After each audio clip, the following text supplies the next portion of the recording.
मजा आएगा ना भिड़ो।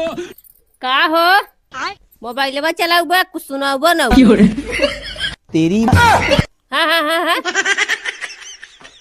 अरे सुनावत है ने नहीं सुनावा जिन हम ही कहे ठंडी बहुत तेज पड़त बात तो सही है कौनो ऐसे शायरी सुनावा जई ठंडी अपने आप भाग जाए। अच्छा यार अभी तो रुको बहुत बढ़िया रहा नहीं ओकर है गलत ना रहा कौनो नहीं दूसरा सुनावा सुन हाँ कि तबीयत रही खराब कि तबीयत रही खराब न दवा काम आए न दुआ काम आए। अरे वाह वाह तकार वाह वाह वाह वाह।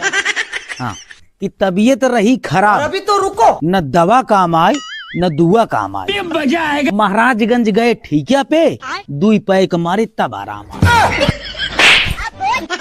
महाराजगंज फेकअप गंज एका को कहे सुनावे के फेका नहीं पूरा ये सारी सुनावे बच्चे हैं